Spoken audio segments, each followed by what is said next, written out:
Hey guys, Rockin' Robbo back with some more Hero Colosseum matches, this time going with my defensive deck build video. So, as I said last time, this would be all based around Super Saiyan 4 Goku. I unlocked him.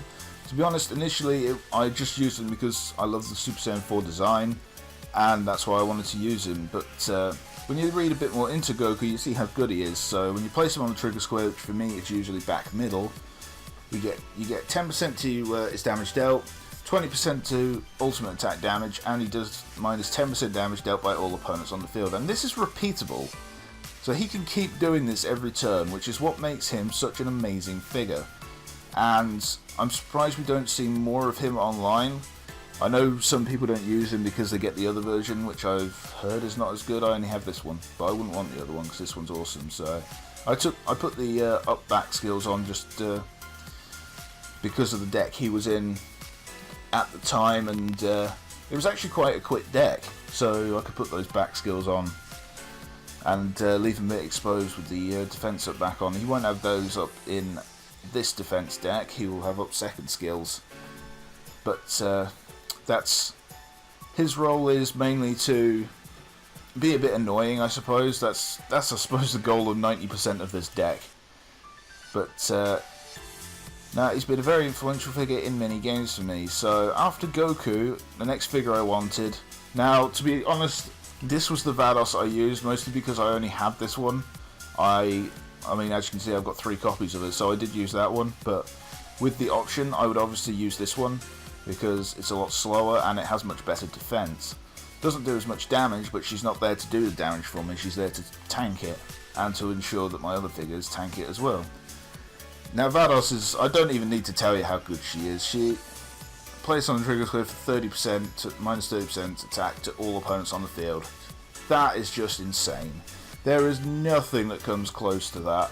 There really isn't. To get that same effect from other figures, you basically have to combine 3 of them, in essence. So she is just amazing, and in this deck, it's just incredible because you've already got Goku who's taking 10% off the damage dealt by opponents.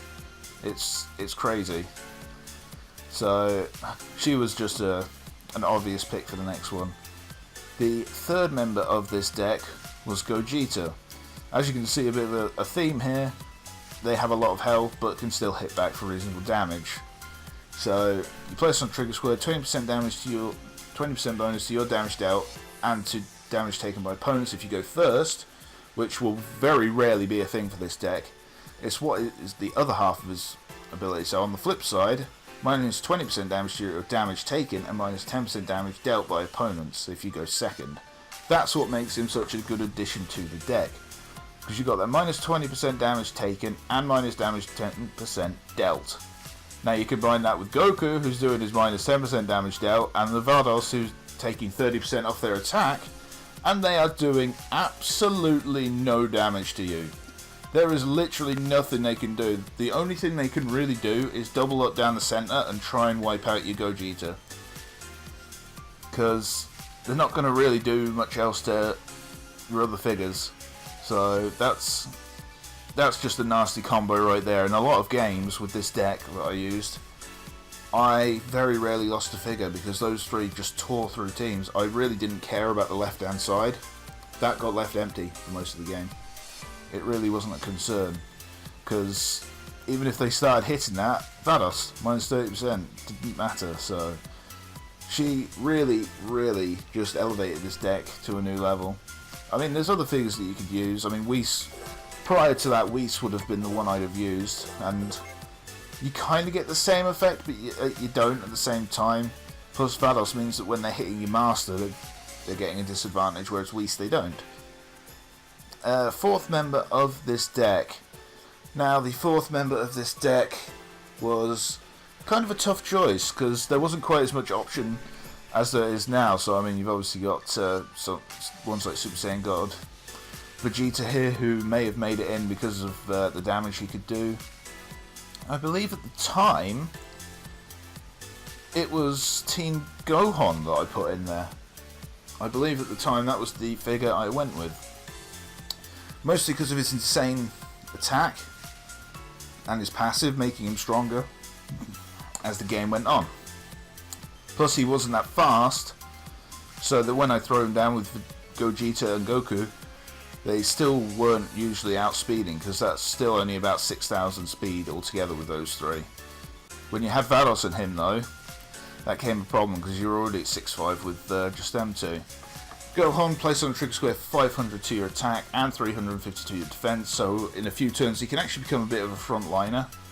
Then plus 5% to your damage dealt when attacked, and plus 10% to damage dealt when an ally is defeated. So he's a very good late game figure, but you can also set him down early behind Vados, which is quite good if Gogeta gets killed. The idea was to stick Gohan behind Vados and let him boost his stats up a bit, and because of his high attack he just blew away anything that was put in front of him. So that was my deck at that point. It was pretty damn powerful. I think after a while I believe I took out Gohan for Vegito here, and I wouldn't use that figure. I would where's the other one? I have the other Did I not train the other Vegito? The other Vegito is good as well because he has, I think he's a lot, oh there he is, he's a lot slower and he's tankier, so that's a good reason to stick him in. Plus he gets his plus 350 to attack, defense and speed, and when you go in second he's also reducing damage dealt, so he's another good option. It depends if you're, I mean, if you're really looking to have no subtlety that, hey, we're trying to make sure you're not going to do any damage, then Vegito's the way to go. He's obviously going to soak up a bit more damage, and with his bonuses, again, late game, he'll be very, very good. Another option would be the Buu. If you're really worried about having something protecting your Goku, then Majin Buu here has insane bulk. He is just a monster, really. With 700 to his defense every turn, he's already starting at 3,400. I mean, I'm not showing any subtlety here. I'm adding another 1,050 defense when I'm going second, basically. So, on the first turn he's put down, he's up to, with his passive, 4,100, and with my items, he's got over 5,000 defense. That's crazy. So he's another good option. He's not even fully leveled yet, so... But we will stick with the Team Gohan because it is what I went with originally. And my final figure was kind of a harder choice to make because I was, at the time, I was just as sort of big a believer as other people in the using of O1 skills. But, of course, when you didn't have Jiren around, there wasn't as many options. And I didn't have a future Gohan at the time. So, of course, Golden Frieza came in to be my O1 skiller, and he still is to the day because placed on the trigger with 502 speed, that's awesome on its own, and then you suffer no damage if he's alone on the field, so you stick him up against your opponent's future Gohan O1 skiller. Yes, your Master's going to get absolutely hammered for damage, but your Frieza's going to kill his Gohan, because Frieza's going to be alive no matter what. And that is what makes Golden Frieza such an amazing O1 skill user. You can go for a few other figures, obviously now. Future Gohan is an obvious choice. If you do get him and you build him up so you've got speed on his extras, I actually did it on attack when I first got him because I wasn't really as clued up on this game as I am now. I'm still not particularly good at it, but I'm a lot better than I was, so... At the time it was like, he does some damage, let's add some more damage, rather than, hang on a minute, he's got very fast speed, if I put O1 skills on him with max speed, nobody's going to outspeed me. But no. Benefit of hindsight, ladies and gentlemen. I'll probably try and build up a new future Gohan when I next start building up the figures that I've got, because I'm not buying any more until the next set come out. You could, another O1 skiller that can work is, to a degree, Android 17. Yes, but only on his trigger square, because it's reducing the amount of damage your Master takes by 50%, so that can protect you quite a bit. Jiren, obviously, he was designed to be an O1 skill user with very fast speed. His sort of passive ability where he raises your Master's defense and gains plus 10% attack if he's alone. You can arguably go with the Piccolo. just to make sure that your master doesn't get killed.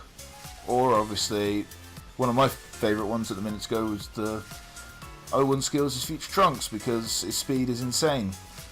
When I get double extras of him, I'll put the last 7 into his speed, which will put him. It should put him around the same speed as a future Gohan that's had all of his ones put in the speed. If I put them all in the speed, I think Trunks would just outdo him. But I've put 1 into his attack, so. But don't quote me on that. But that is the defense deck, and like I said, that's what it originally looked like. Would I run that nowadays? No, because Gohan would not get in there. And in all likelihood, Frieza probably wouldn't, because this deck did not rely on getting my ultimate. If I was making this now, I would bang this Vegito in, and I'd be tempted by the Rose. Goku Black Rose is one of my favourite figures because of his posing skill. Merge Zamasu is another good one, but I haven't had much chance to try him out yet. And obviously, you can never argue with putting an Ultra Instinct Goku in there just to make sure their ultimates do absolutely nothing. But that would be how I would build a defense deck in the current state of the game. Now, how long this will be relevant, I don't know, because in the future we will hopefully have a new set of figures coming out. And that will throw up the meta completely, hopefully, and maybe she won't be so OP anymore. But that is the defense deck. Thank you all for watching. I hope you've enjoyed this. If you have any questions, please ask them below. If you have any requests for the decks you'd like to see, ask them as well. I will answer the questions to the best of my ability, and I'll try and make videos on any decks you want to see. But next time I will be doing the all-out attack deck to show off how you can didn't mean to do that. How you can build a deck that's just built for speed and blowing up your opponent before they can do anything to you. But that will be the last I have to say for this video. Thank you all for watching. Once again, if you did enjoy this, please hit the like button and subscribe for more of my Hero Colosseum videos, and hopefully I'll see you guys next time.